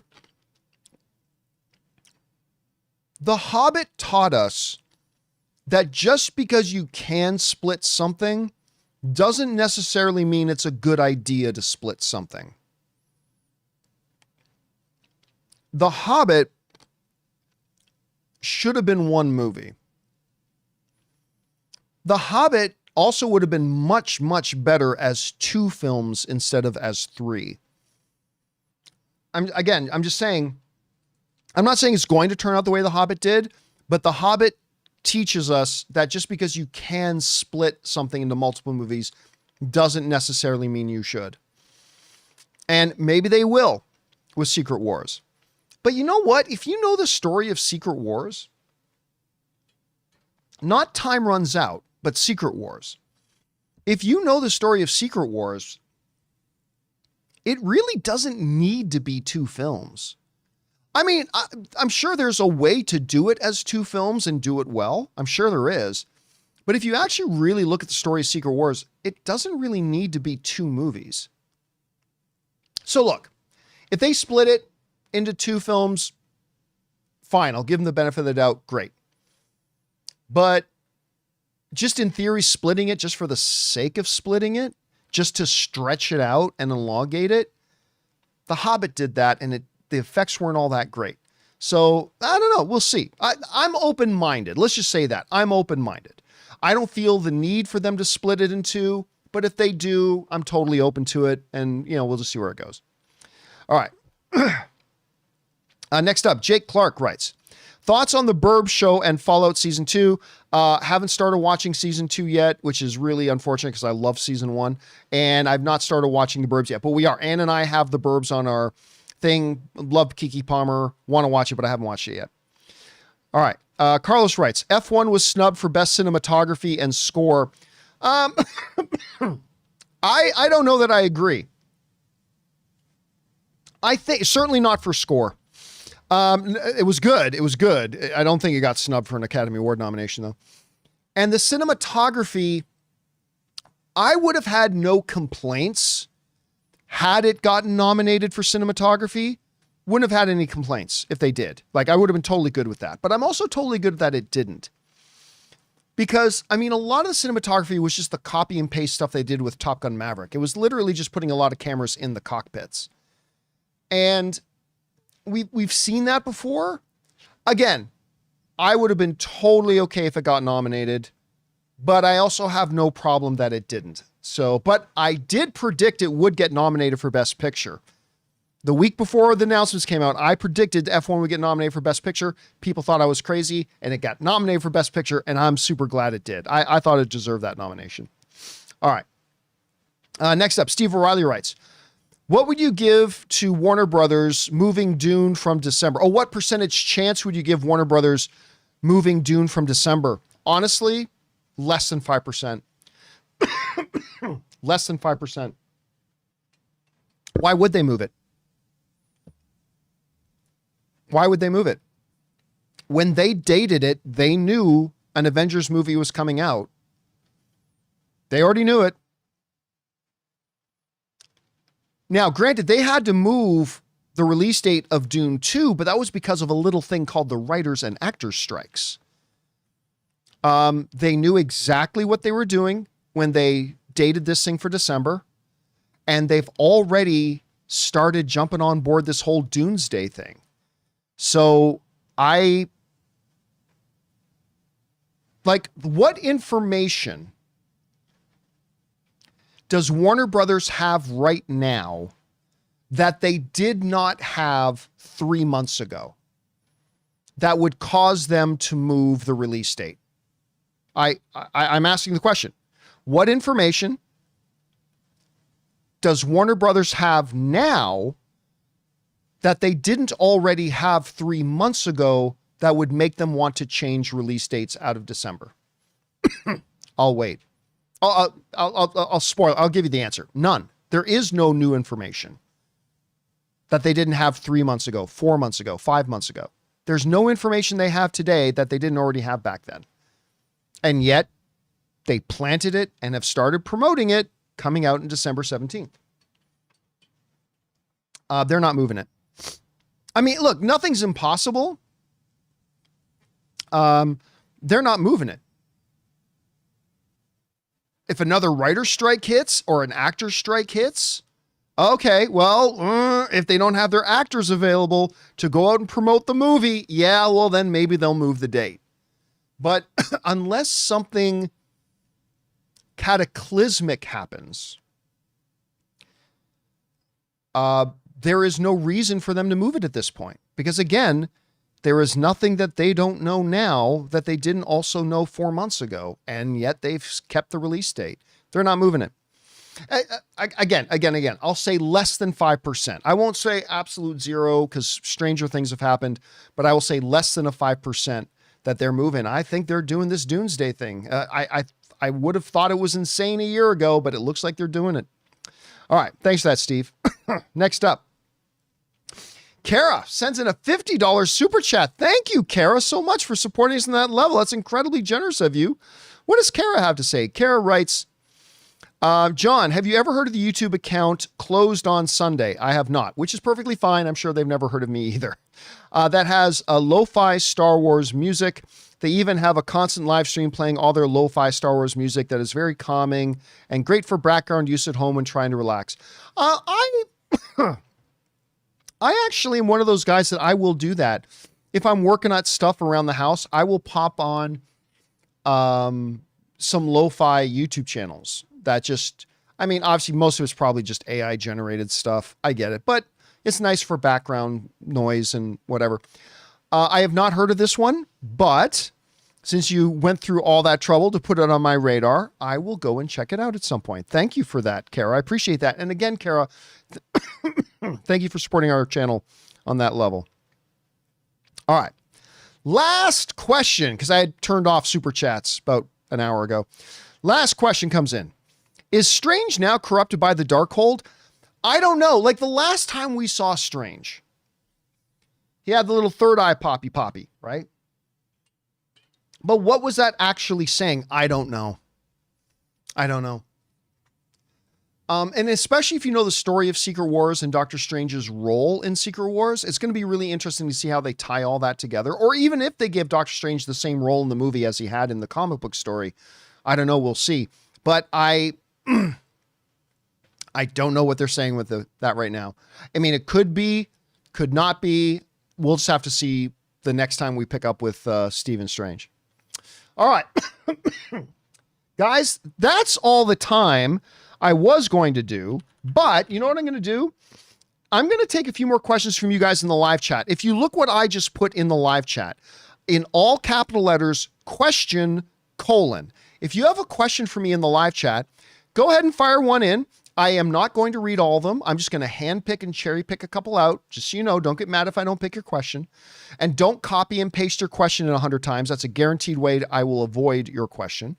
But pop a couple in and I'll pick a few out to read here. Let's see here. Ben Morton writes, are the unannounced cast of Doomsday glorified cameos? Yes. I probably even shouldn't have said that, but the answer is yes. Let's see.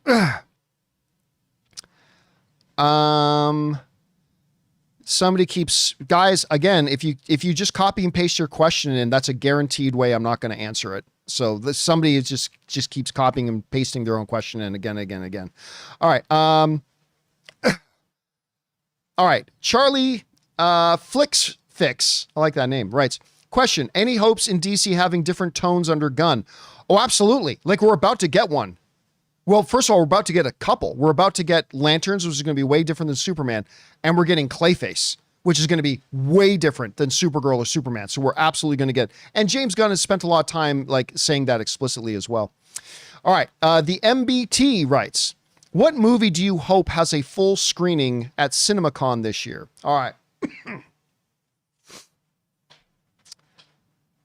We know there are going to be secret screenings at Cineacon. They've got it in the schedule already. Here are the two that I actually legitimately think has a chance. Like, I mean, I could say, well, I hope it's Avengers Doomsday, but I know there's no chance that that's it. But so here are the two that I'm kind of hoping for that I actually also think has a chance of being one or both secret screenings. Supergirl. I think Supergirl, because again, DC is really trying to push everything, get everything up and going, get people excited. I think there's a chance Supergirl. And I legitimately also think there's a chance that Spider-Man Brand New Day. I think Spider-Man Brand New Day legitimately has an honest shot that they do it. Again, Marvel did a full screening of Shang-Chi months before it came out in theaters. And I think they really want to get the movie theaters on board with this movie to give it the prime number of screens, the best screens they have, all that kind of stuff. So I think there is a chance. I think there's a good chance that we get Spider-Man Brand New Day. Yeah. All right, let me see. I'll pick out one more because the cough is getting bad. Let's see here. What do we got here? Aria says, do you think Starfighter? Yes, I do think Starfighter. I think Starfighter. I'll take one more. Ryan Pinelli writes, question. Any actors you thought would be big, but never got their big breakthrough? There are three that come to mind. Give me 1 second as I bring these up. Hold a second. Let me see if I can. One of the guys that I am absolutely shocked is not a giant, major, huge A-list name is this guy. Ben Foster. You can't see it. There he is. Ben Foster. Ben Foster, I think, might be the most talented actor in the business that basically almost nobody knows who he is. This guy is ridiculously talented. You want to know how good of an actor Ben Foster is? He was in a movie, a remake of 3:10 to Yuma, with, at the time, two of the hottest, most talented actors in the business, Christian Bale and Russell Crowe, both Academy Award winners, both at the top of their field. And he completely upstaged both of them.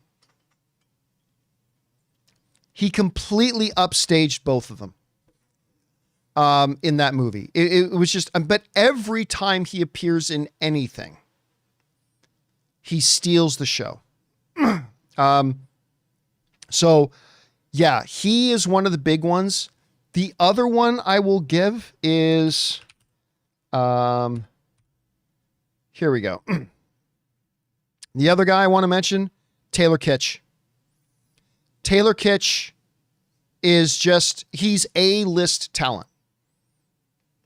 He's A-list talent without having the A-list name. He's fantastic.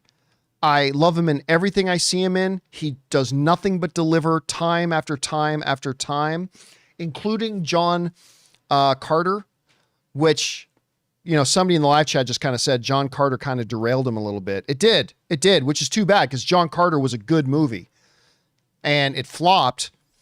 And yeah, even in Battleship, terrible movie, but he kept his end of the bargain. Taylor Kitsch did his part of the bargain, deliver a good performance. And even in a horrible movie like Battleship, yeah, man, I just think so. Ben Foster and Taylor Kitsch are two guys to me who should absolutely both be top of the heap, major A-list names. But for this reason or that, they just don't end up being that. All right, guys. And that'll do it for today's installment of Open Mic. Thank you guys so much for joining me here on this Saturday and taking out some of your time to hang out with me. Also, big special thank you to all you guys who sent in the questions. Number one, because you gave us great fun things to talk about. But number two, you supported this channel as you did it. And everybody involved with the channel, thanks you guys so very much for your support. Hey guys, don't forget to come on back and join us again on Monday. We look forward to seeing you then. That'll do it for me for now, guys. Thanks a lot for being here. And until next time, my friends, bye-bye.